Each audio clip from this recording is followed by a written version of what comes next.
All right. It is the 5th of March. Sorry about getting started late. I don't know why the session was not up and running when I tried to log in, because it should have been. But hopefully, we've got some of you here, and I hope the rest of you end up watching this on tape. Okay. I moved outside because the contractors are down in the building right underneath me, and we're jackhammering stuff, and it was impossible to hear there, so I moved everything out here to the front balcony. Hopefully we will not be disturbed here. Okay.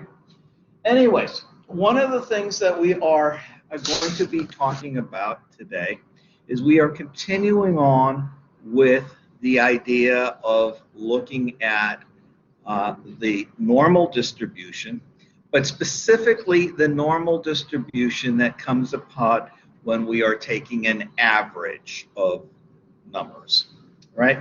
So if I go fishing in a pool and I pull out one fish at random, that fish comes from a distribution. And we talked about it last time. That distribution is very likely to be a normal distribution. Okay?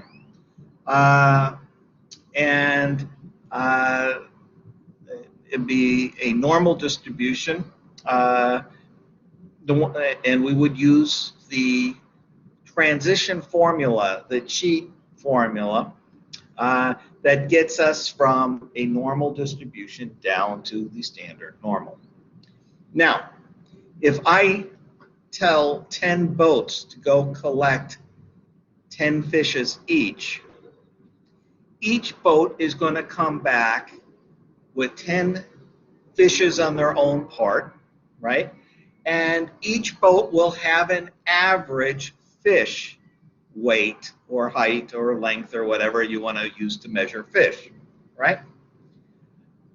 Boat 1 is going to come back with their sample of 10 fish. Boat 2 is going to come back and they will have caught different fish. And they will have a different average weight on their boat. The next ship coming in is going to have 10 other fish, right? So when I look at each boat coming in and I ask them, okay, what is the average weight of the fish you caught today, right? Everybody is going to give me a number, which is the average of their 10 fish. That average, the answer I get, is going to depend upon the particular boat. It will depend upon how lucky that boat was or unlucky that boat was in terms of catching big fish versus small fish, right? But the bottom line is they are going to come back and there is going to be a distribution of fish, okay?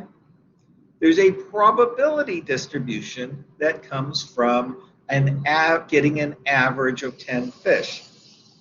Okay, that distribution, okay, turns out to be a normal distribution. If each of the individual fish comes from a normal distribution, it turns out that if I take an average of 10 fish in a sample, that sample is also going to be normally distributed. Okay? And we kind of talked about that last time. And today we'll do another example of that. And then what we are going to talk about is this beauty about what is called the central limit theorem. And what the central limit theorem says is that when I look at the average, okay, that average is going to change, okay? The average is going to be a normal distribution regardless of, I'm just looking, my cat wants to come out and join me, but she's not allowed out here. Even if I start with something that wasn't originally a normal distribution, the central limit theorem will tell me, well, those averages are going to be distributed normally anyway. All right, and that really is helpful. But let's look at a realistic problem. Here's the problem. You are a farmer down in the valley, and your specialty is you raise chickens, and more importantly, you are raising you're raising chickens and they lay eggs, and you sell these eggs to HEB, right? And you are selling them to HEB, and you are selling large eggs because you know your chickens, and you know that on average your chickens lay eggs that weigh 2.1 ounces. Okay? You know that to be true. How do you know this to be true? Because you know your chickens, right? You've had this flock of chickens for 5 to 10 years. You always feed them the same stuff, okay?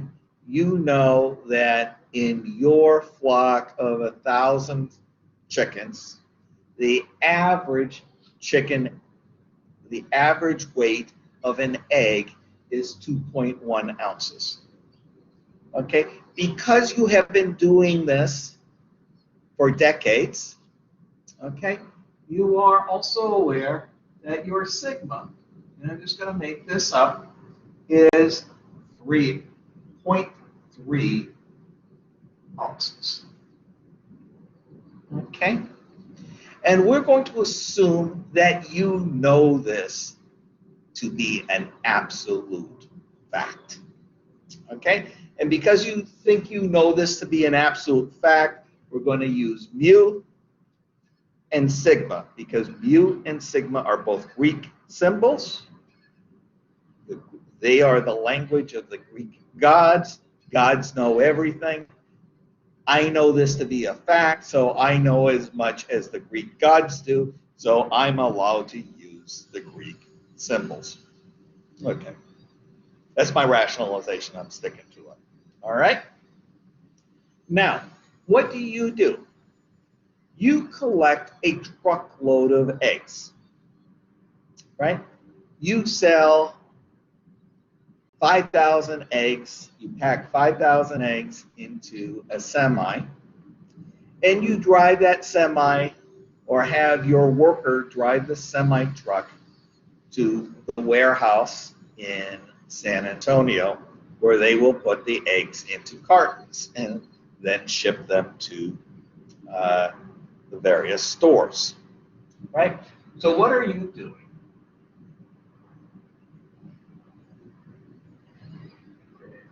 Do this. From here, semi, right? And you load this truck. Okay. For any of you in the art school, I'm not your professor. All right. You load your eggs onto this truck. Now, here's what happens. This truck, you know, has 5,000 eggs in it, or it's filled to the brim with eggs that have a mean of 2.1 ounces in weight with a standard deviation of 0.3. This is what you know is in the truck, right? And you can vouch for it because you know your chickens, right? Now, this truck shows up at HEB in San Antonio. And the guard letting the truck in asks, what do you got in the truck? And he says, well, I've got 5,000 eggs as per the order, right? They are large eggs. Okay? And the person at HEB says, are they larger than 2 ounces? Because that's what we need in order to label them and sell them as large eggs. The average has to be 2 ounces. And you say, and your driver says, yes, they're larger than 2 ounces. I can guarantee that. I can vouch for my eggs in this truck. What are you going to do if you're the purchasing person at HEB? You're going to say, cool, you got blue eyes. I trust you. Of course, you say they're larger than 2 eggs and that they are large eggs. Just bring them in and unload them over in that dock. That's fine, right? A nice looking guy like you wouldn't try to be cheating us, right? And you say, yes, absolutely. Can't you tell from my beautiful blue eyes, right? And that's not how things are going to work. And the guy's not going to do that. What is the guy going to do? He's going to say, I want you to drive over to warehouse B, and there is a guy there that is going to take a sample of 20, he's going to take a sample of 49 eggs randomly from your truck. And he's going to weigh them, and he's going to verify that what you just said is true, that the eggs in your truck are more than 2 ounces apiece. Okay? The guy at HEB is going to say, we are going to take a sample and test it. And here's the good news. If those 49 eggs turn out to be larger, of an average weight of over 2 ounces, I'm going to let you unload the truck, and I have a check that I'm supposed to give you. By the way, if the eggs turn out, if the 49 eggs I pick turn out to be less than 2 ounces, you're going to have to take this truck back because we're not going to take this shipment. Right? Does everybody understand the scenario? Does it sound realistic as to what HEB might actually be doing? Yes or no? It's pretty realistic. Okay? I live over here on the other side of the port, and there's the ADM Arthur Daniels Midland silos where they sell wheat and Milo and other grains and put them in ships and send them around the ocean, right? There are always lines and lines and lines of trucks from farms all around the South Texas area that line up there from the start of dawn onward.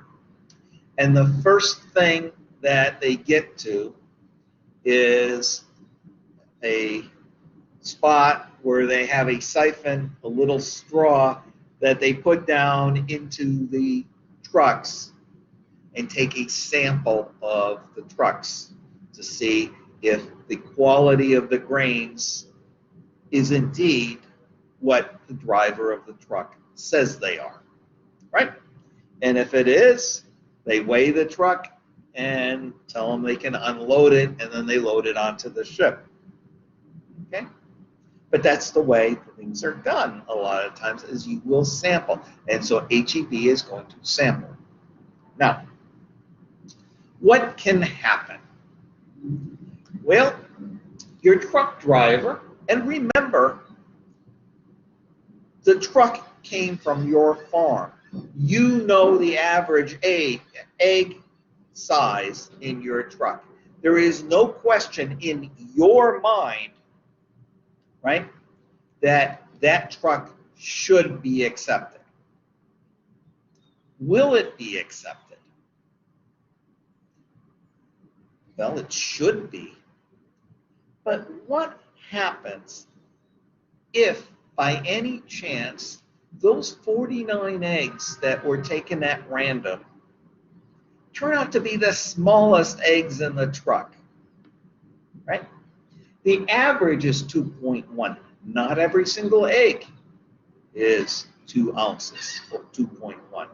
The average is, right?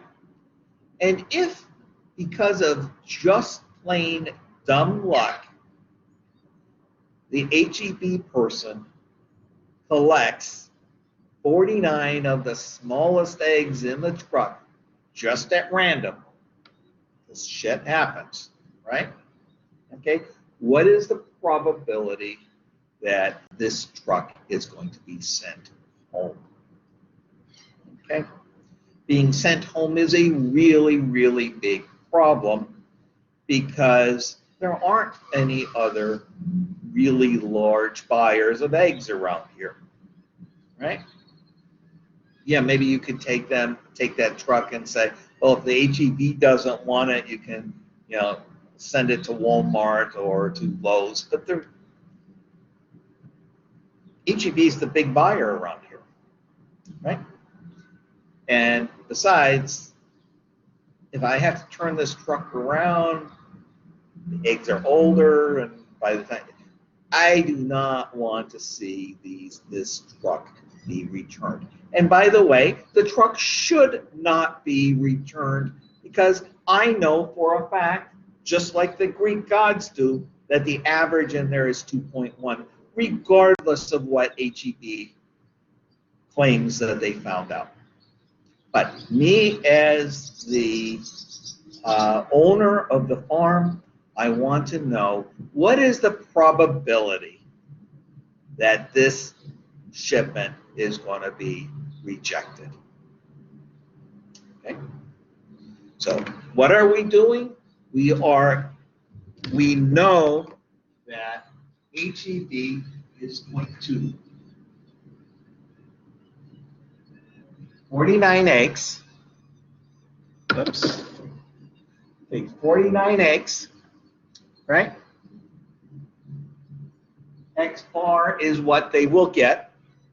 This is their sample egg.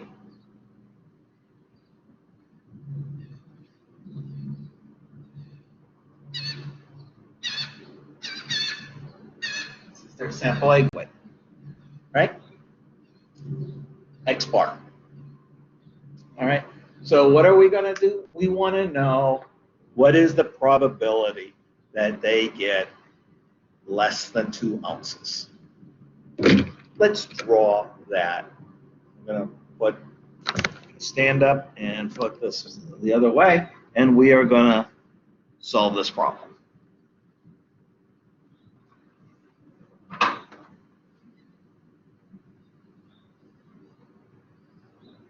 Holly, I know you want to come out and help teach.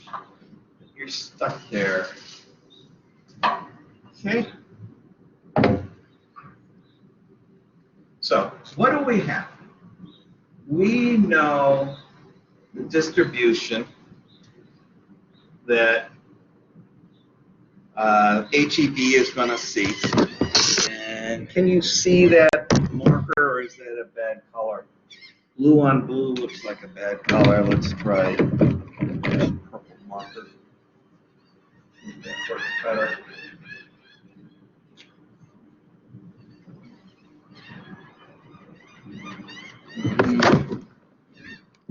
Okay, you can see that. I'm gonna have to move things forward.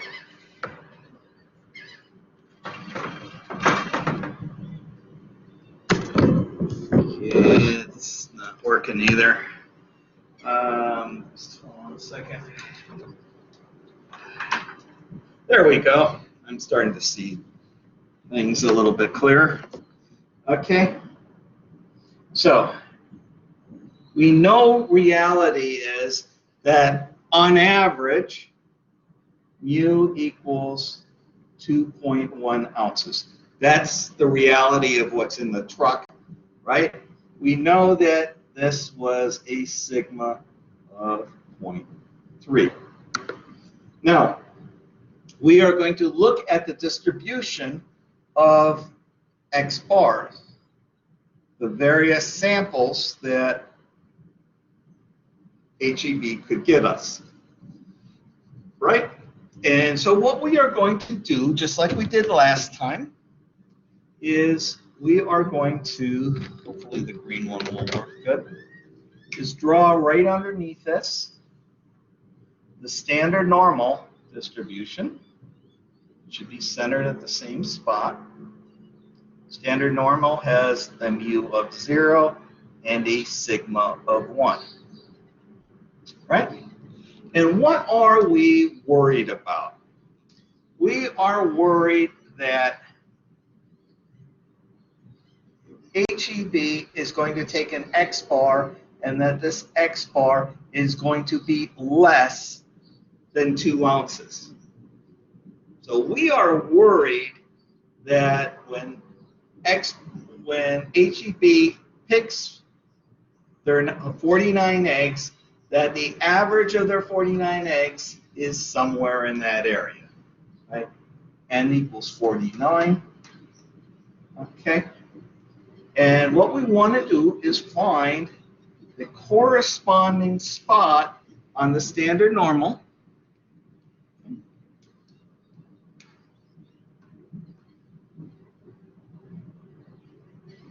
Can you guys see that green? That's a bad color. I'm going to go back to the pink.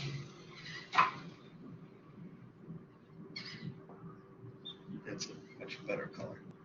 So this is what we're looking for, and see.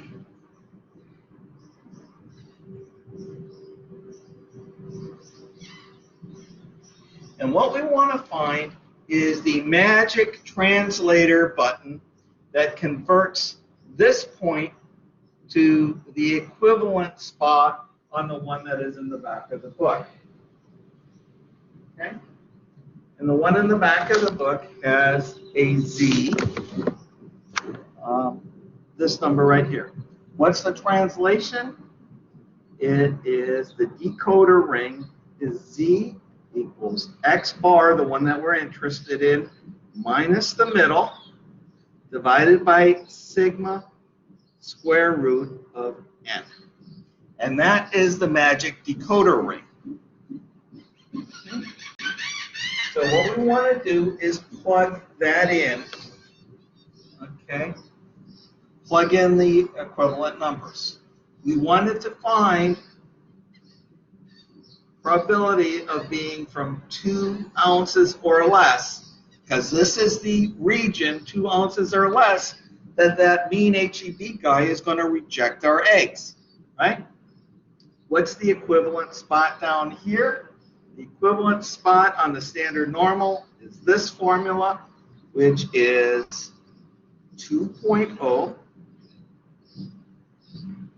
minus 2.1 divided by 0.3 divided by square root of 49. Okay? I know it's a little bit. 2.0 minus 2.1 divided by 0.3 divided by square root of 49. Right? This equals minus 0.1 up on top, 0.3 divided by square root of 49 is 7. Okay. Which equals minus 0.1. Does anybody have a calculator? I don't have one out here. What is 0.3 divided by 7?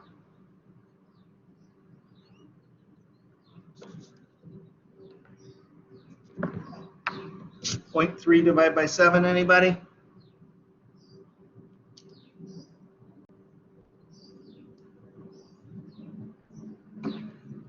Okay, somebody, I can't read it out here. Can somebody tell me what it is? What is 0.3 divided by 7? Hey, Catherine, can you give me my cell phone or a calculator?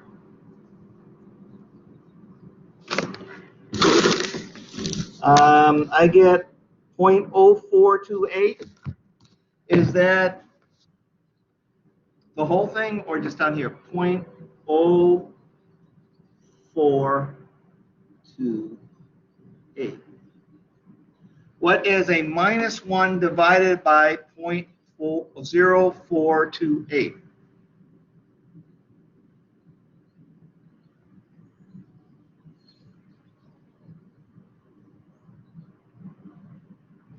It is, somebody have it? It is 0428. Can't see the page, last page right down here. Minus 0.1 divided by 0.0428. It'll be negative 23.364. Negative 23 point what?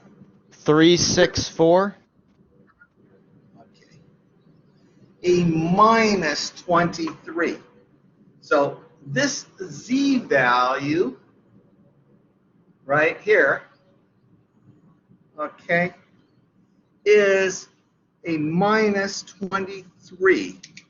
Now, if we remember, let's go back to the z table. Try not to shear the cord. I'm coming back. Sorry. Technical stuff. This is what happens when you try to do stuff from home. Okay. All right. So this will work here. Let me go and go to the z table, to the negative z table.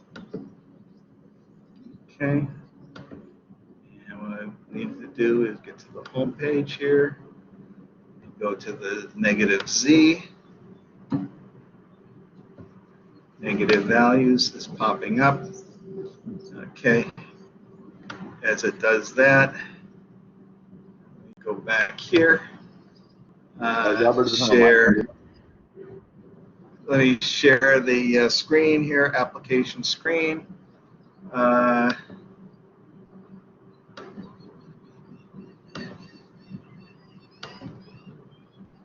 right. You guys should be seeing my screen here. Where is my table? It is very, very slowly loading. Professor Schumann, Yes. the correct answer is negative 2.336, not negative 23. Oh, okay. All right. Negative 2.336. We got the decimal spot in the wrong spot. Yes, sir. Super. Okay. That's why it makes sense to be very careful when you do these, because a slight little change is going to be different, right? So minus 2.34, rounding this up to 4, right? Let's find this in the table. The shaded area from minus infinity to a minus 2.34, minus 2.34, we go down here, z minus 2.3, 3031 2.32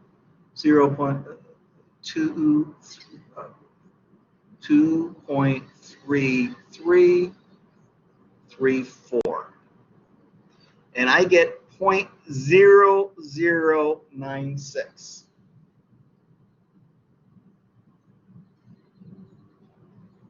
.0096, which is the the shaded area here from minus infinity to the minus 2.34 means right over here that this shaded area is the minus 0.0096. This number right here.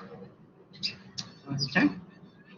Or the 0.96%, which is roughly 1%. Okay. Stop sharing, and you guys should see me again. Okay. We have that off. You guys should be seeing me.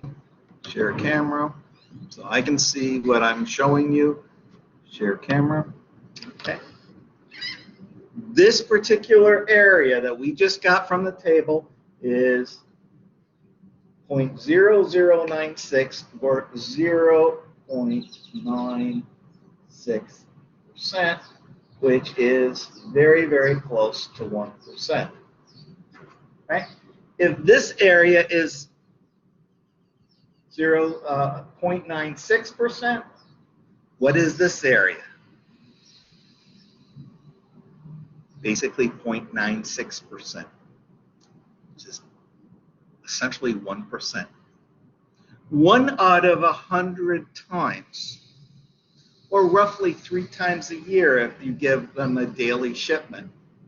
Okay, HEB is going to send this truck back and basically implicate you and say, we believe that you are trying to pull a fast one on us. Okay? You're trying to pull a fast one on us, and we don't like it. We are not going to be buying it. 99% or 99.04% of the time, to be exact, everything's fine. The guy says, yeah, you check out, go unload your eggs. You as the owner know that HEB should accept that truckload because you're honest and you know that the average in that truck is over 2.1 ounces. But, okay, HEB, they didn't measure every one of the 5,000 eggs. They just took a sample of 49 of them, and sometimes they get the wrong answer because of that. Okay, so what do we end up doing? 1 out of 100 times, okay, we get into a big mess. Okay, now, are you happy as the egg manufacturer that this is happening? Well, on the one hand, you're saying, I'm mad as hell, right? They sent back a truck that they should not have sent back. The other part says, you know what? Thank God they only do this. The probability of them doing this is only like 1 out of 100. Okay? But still, I'd rather they not. Okay? So what do? You get on the phone and you call Mr. Butt. Say, Mr. Butt, we got a problem. For the 3rd time this year, you guys rejected a truck that I can guarantee you the eggs were over 2 ounces. As a matter of fact, I can guarantee you that the average egg on that truck is 2.1 ounces. But you guys rejected it because you guys just by accident took the wrong 49 eggs, right? And Mr. Butt says, okay, I can hear your anger, okay? If indeed we rejected the truck and we shouldn't have rejected it, I apologize, okay? On the other hand, you have to understand that if we accept every truck, everybody's going to be trying to sell us large eggs that in fact aren't large, right? We have to test the eggs. You got to understand our position. And the farmer says, yes, I understand that position, but your current stuff isn't fair. And Mr. Butt says, well, can we find a middle ground somewhere? And you call up your statistician, which is your Texas A&M Kingsville business major who just took my class, and said, is there any way that we can reduce this from happening? Mr. Butt cannot measure all of the eggs. And he says, yeah, why don't you tell Mr. Butt that instead of taking a sample of 49 eggs, tell him he should take an average of 100 eggs or 144 eggs. If it were 144 eggs, the probability of an error like this, him shipping things back, are going to go down quite dramatically. And you as the farmer says, okay, I think I can talk him into that. What exactly will be the probability of him sending back a good shipment? He says, well, it's the same formula, but if N wasn't 49, but 144, then the square root of 144 wouldn't be 7 anymore. It would be 12. Okay? And if this is 12, okay, we're going to get a different answer. And let's try this again. 0.3 divided by 12 is what? It wouldn't be point that anymore. It would be, let me see if I can just pull up a calculator on my computer here. Calculator. Points. Holly, my cat, says she knows the answer, but she doesn't. It would be 0.025. 0.025 would be this. Minus 1 divided by that. That's a minus 0.1.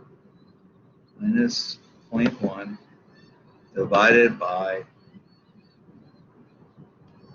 0.025 equals 4.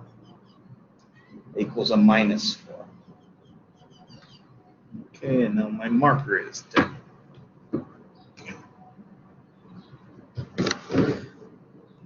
If N were changed to 144, okay,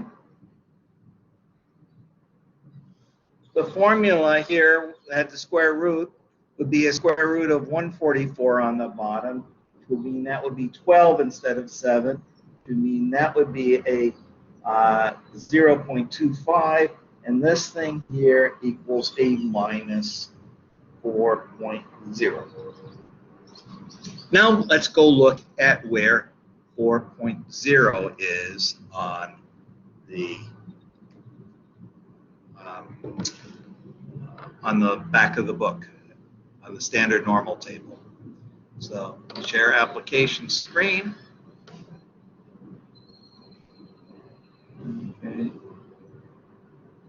share screen. Okay, you guys should be seeing my screen. Where is it now? It is here. And you'll note it doesn't even measure anymore. The -4 is so far out that it's not even on the table anymore. The highest number that's on the table is a -3.09, and that is a 0.0010. So this area must be lower than that. So it is lower than 0.1. Okay. 0.1 would be 0.0010 would be the same as 0.1%, and it's going to be lower than that. So the probability is less than 1% by far that this truck is going to be shipped away. Okay. What did we have before? We had a 0.9%, and now it is a 0.14%, 0.1%. Actually, it's going to be a lot less than that because we don't even go, this particular table does not go to a point, anything lower than a 0.3. Okay, I might be able to find a better spot in the internet. Let me go look on the internet. Okay, and I am looking for a Z table or a normal table. Okay, images. Let me see if I can find one here.